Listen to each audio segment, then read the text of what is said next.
I'm here with my amazing friend, CEO, and president of Community Bankers Association of Georgia, John McNair, because look, we are in such an incredible economic time where it just feels like we are stretching our dollars even more. And I want to talk with John today about how we can stretch our dollars to work harder for us as hardworking Georgians. John, how are you today? I'm well. I'm well. Thanks for having me. Amazing. I'm so glad we had the opportunity to talk. And, one of the things you were talking with me about over the weekend was Georgia actually has become the 13th state to integrate financial education into schools. So, why don't we talk about that before we get into anything else? Yeah, no, sure. It's in many states are following this trend, right? They're including financial literacy in their high school education curriculum, and I think in Georgia the law was passed in 2022 and went into effect in 2024, and it's for high school students to get some type of financial literacy training at school, and it's just a fantastic idea because look, I mean, people can get into a lot of trouble if they don't understand how money works and how to manage their money. So I applaud the legislature and the governor for executing on the bill. Yeah, absolutely. And you're right. It does feel like it could become a quick and slippery slope once you start getting behind on things. It's hard to catch back up or it's hard to stay on top of it.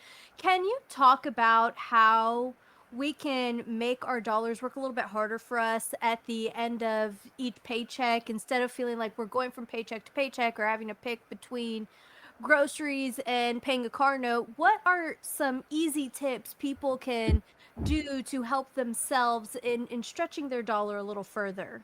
Yeah, I mean, it's easy, but it's not so easy if that makes any sense, right? Because it really comes down to it's a math problem, right? It really comes down to knowing how much money you're taking home every paycheck, every month, every other week, whatever your pay cycle is, net of everything else. I mean, taxes, Social Security, Medicare, etc. We can go down the list of deductions, but knowing what your net take home number is, and I would strongly urge that when you figure out that net number, you include some savings for yourself in that as well, because I don't think that people save money on the level that they could or really should. And then on the other side, so it's an income problem and then also an expense problem. On the expense side, this is where things get even tougher because now you got to make some choices, right? You got to make choices, and I've always said break it down in a couple ways. Break it down in terms of what are the things that you really, really, really need. Like you need food, you need housing, right? You need a car, right? Do you need the fifth latte for the week, right? I mean, do you need so you categorize things in terms of what your needs are and what your wants are, write it all down, right? Or use a spreadsheet, use the tools that are available to you. And there's a lot of wonderful financial modeling tools that are available through various AI programs as well.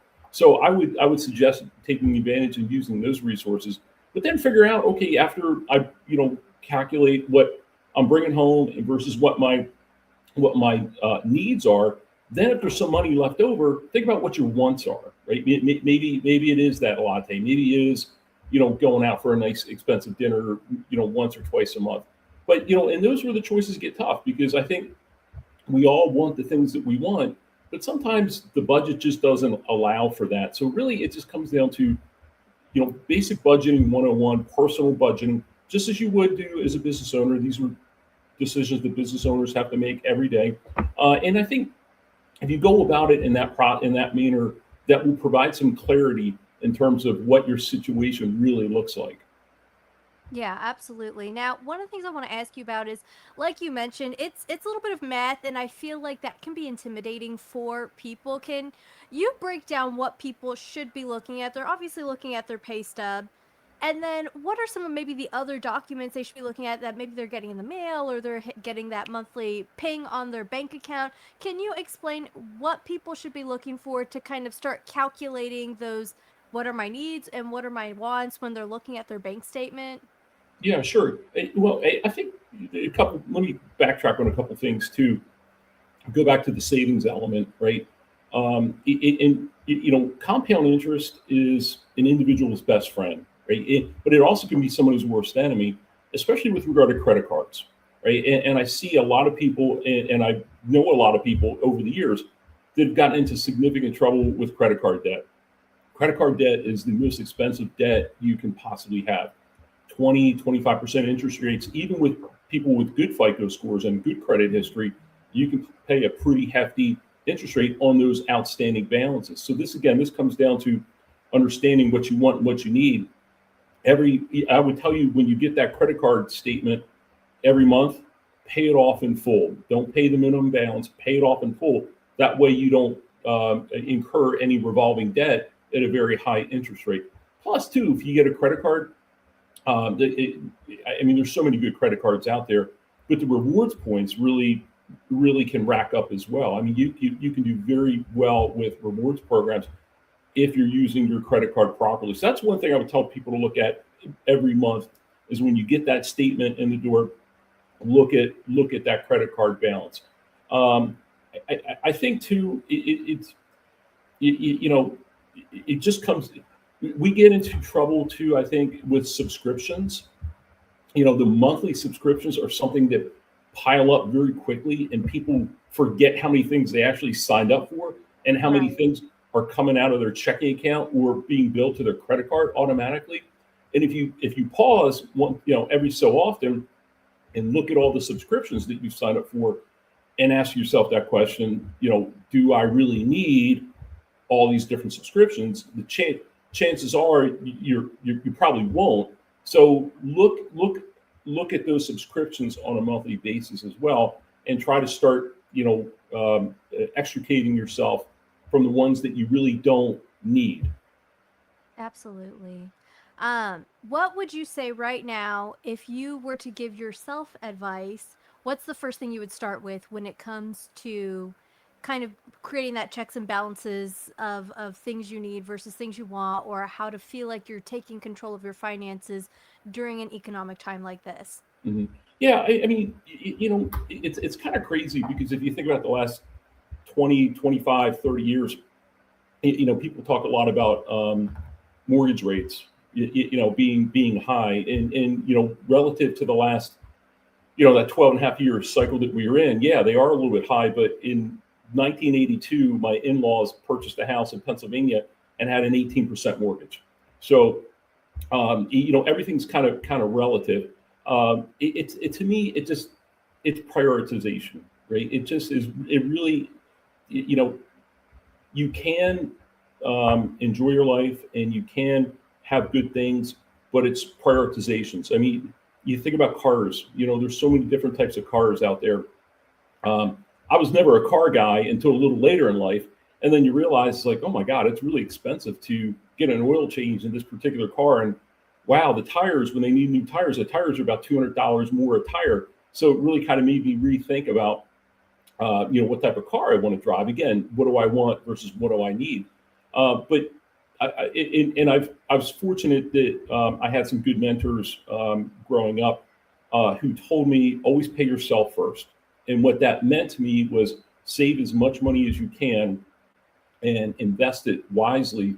And over time, that money will grow, and it has. And I would just tell, I would tell people, you know, even though it might be, you might feel that you're having some pain and suffering because you're making sacrifices. Put that money away for a rainy day, watch it grow over time, and before you know it, it'll be something fairly substantial. Because even this year, the Dow Jones is up 16 or 17% year to date. I mean, heck, the Russell's up, I think, like 30%. So, you keep getting 10, 12, 13%, 15% on your money year after year after year, all of a sudden it grows into something fairly sizable. So, you just have to make those tough decisions. I don't think there's any easy way around it. Absolutely. Would you say there's any kind of easy to find resources that are free online? I know you mentioned AI tools, and I've used Google Gemini and ChatGPT to kind of prompt it like, hey, here's my current net income. How can I maximize this? What are some other tools out there that you think work, or you've seen work for people to kind of help get them a little bit more money smart when it comes to making their dollar work harder for them? Yeah, I mean, I can't think of a specific program, but again, if you Google, financial literacy tips, how to budget, I'm sure you get a ton of stuff that comes up. The other thing too, I would say this. So yeah, I'm the president and CEO of the Community Bankers Association of Georgia. We work with all the community banks in the state. I would tell you that probably three-quarters of them do hold regular financial literacy classes, either at their bank or they actually go into the local high schools and middle schools, or sometimes at the local town centers as well. So find a local community bank, inquire as to whether or not they're going to be holding any financial literacy classes. And they do them for free, but most of them do them for free for sure. Sign up, go to one, and see what you can learn. So you probably have a ton of resources in and around your local hometown that maybe you're not thinking about currently. Credit unions, I'm sure credit unions do the same. Your smaller to mid-sized credit unions, they do the same thing as well. Absolutely. Now, John, one last question for you. For a young person starting out in today's economic situation, what's a good piece of advice to kind of get them going on the right foot? Well, it's you're not going to get there overnight, right? It is a long game. I mean, I've been in the workforce for 45 years, right? I got the gray hair to prove it, right? So start slow, right? And again, don't overextend yourself from an expense standpoint. You get out of school, you get a job, that's cool. You want to go buy a brand new car, maybe look at a used car to start. You get out of school, you want to go do things with your friends, you want to go on trips, maybe cut that back a little bit, right? At least until you get some financial momentum under you, right? Stay away from the debt early. I mean, again, the credit card debt, the excessive lending debt, stay away from debt early because it's some of the interest rates, especially with the credit cards, as I mentioned, the hole gets deep really quick and it gets tough to dig yourself out of it. So pace yourself. It's a long game. You'll be okay. I know sometimes it doesn't feel like that. I'm living testament of that. Believe me, at my age, I've gone through, all these economic cycles, the good times and the bad. So it works out. Trust me. Absolutely. I love it.